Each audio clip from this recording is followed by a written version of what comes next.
Good morning, everyone. My name is DawnRundman, and I am here today to help you frame your work using science. I am thankful to the Extravaganza planning team for inviting me to lead workshops and intensive care courses here at the Extravaganza for the last decade. My sessions have focused on children's faith formation, typically in the first few years of life. Now, this invitation to lead sessions about children at the Extravaganza shows that the network has expanded its frame of renewal, education, and connection to acknowledge that many of you are working not just with youth, but also with children and all kinds of family structures. Now, when I started my PhD program at the University of Oregon over 20 years ago, the study of infant neuroscience was in its infancy. And it was not uncommon to see something like this walking into one of the research labs. These don't hurt the babies, I promise. These are geodesic sensor nets, and they record brain activity in infants and young children so that the scientists can record and interpret their brain activity. And from these findings have launched entire industries around infant brain development. But the planning team did not ask me to come here and talk to you today about babies. They asked me instead to focus on a different demographic. Which demographic, you ask? Well, a demographic that happens to be included in one of my favorite reports from the ELCA's Office of Research and Evaluation. I don't know if you have a favorite report or not, but this one is Congregation Report Forms, 2004 to 2011. And the row that is enclosed in red shows the number of baptized youth who are confirmed each year between 2004 and 2011. And the year for which we have most recent data, 2011, shows that 38,274 youth were confirmed. Now, let's look at that number more specifically.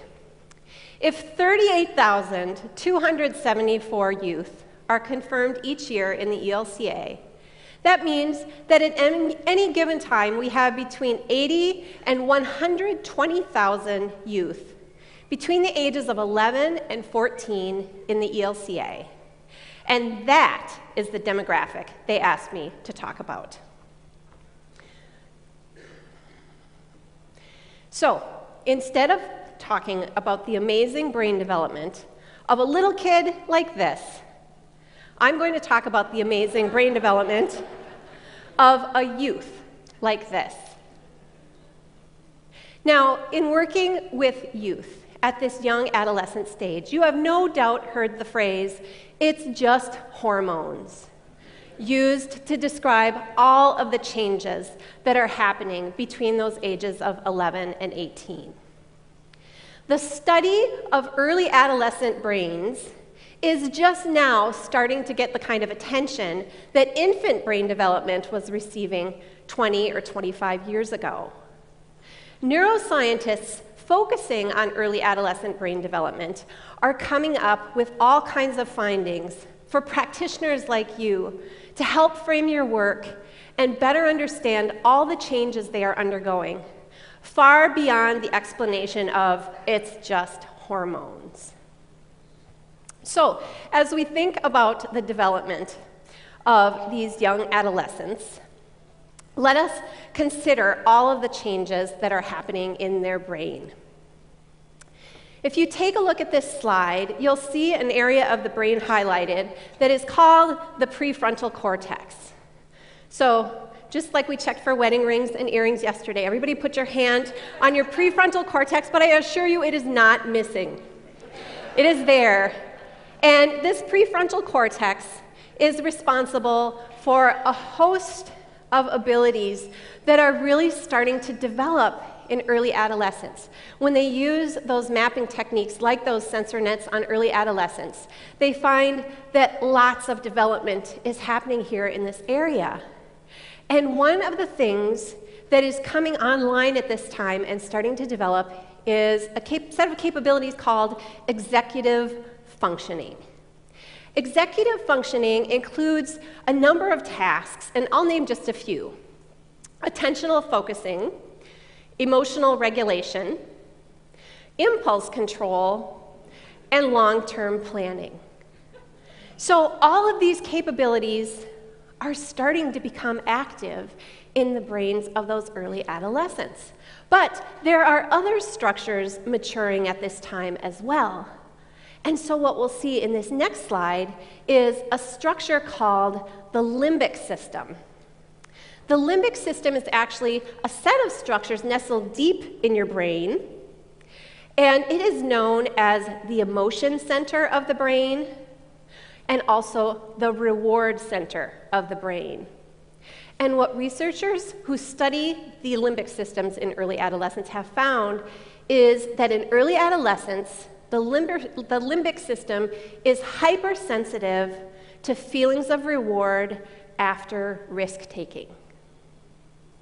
So we look at these two systems in the brain that are both developing in early adolescence, the prefrontal cortex and the limbic system, but here's the thing.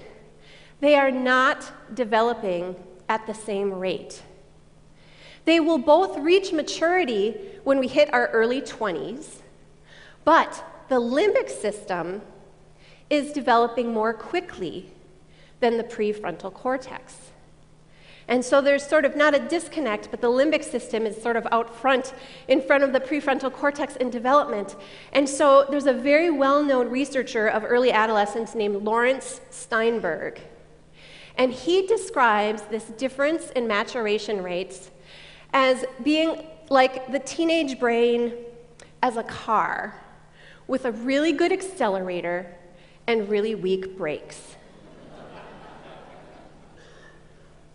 Now, there are parts of the prefrontal cortex that are developing as well that make up what these researchers call the social brain. And so when they look at tasks like theory of mind in early adolescence, they find prefrontal cortex development. And theory of mind has to do with the understanding that you have different mental states than I do. You have different intentions than I do. You have different emotions. You might respond differently. And that theory of mind is very important for our social interactions because we need to know what other people might be thinking or feeling, not just based on how we are thinking and feeling. They also study the social brain when they look at measuring brain activity in the prefrontal cortex during the experience of social emotions like guilt and embarrassment. Additionally, researchers have looked at early adolescents' brains, and you can probably just imagine this experiment where they're looking at prefrontal cortex activity during irony and sarcasm use. And additionally, there is a task, and you can actually all try it online. I got a score of 33, but you can try it online, and it's called reading the mind in the eyes, which is another task that they can give young adolescents and see that the prefrontal cortex is active. What you see in this slide is the results of research by Dr. Jay Guide. He is another leading researcher of early adolescence, especially brain development. And Dr. Guide's lab and a number of other labs have also found that the maturation of the prefrontal cortex, and specifically the volume of gray matter that we have in our prefrontal cortex, peaks in early adolescence. Peaks. That is, we have the most gray matter in our prefrontal cortex than we will ever have in our entire lives between the ages of 11 and 14. Now, you may be thinking, wait, didn't you just say the prefrontal cortex was responsible for emotional regulation, impulse control, attentional focusing? So there's a reason for that. There's a reason why we have the most gray matter, and then as the brain gets more blue with age, that volume of gray matter decreases. And so to sort of figure out why, I'm going to have us turn, first of all, to some really sort of poetic botanical terminology and imagery. So if you take a look at this next slide, you can see that this is a stain of nerve cells in the brain. And the brain has these structures called dendrites in each of our nerve cells. And the dendrites receive messages from other cells. And because experiences can help the dendrites extend to more cells, they start to branch out like a tree. And so the process is described as dendritic arborization. So again, that nice poetic botanical term like tree branches spreading up into the sky. But dendritic arborization is not the only process going on here. There is another process called synaptic pruning. And synaptic pruning happens when connections in the brain are pruned away because those pathways are not reinforced.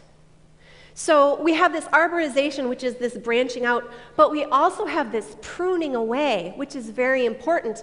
And that's why we see peak gray matter volume in early adolescence, because the pruning hasn't happened. And when you prune, your brain gets more efficient. Now, these naturalistic terms and images are lovely, but I thought we could turn to a different image, especially given our context here, to try to figure out what is going on in that brain. And so if you think about the early adolescent brain being full of ballroom chairs that all need to be reorganized, that is sort of another way to think about the magnitude of the task at hand here.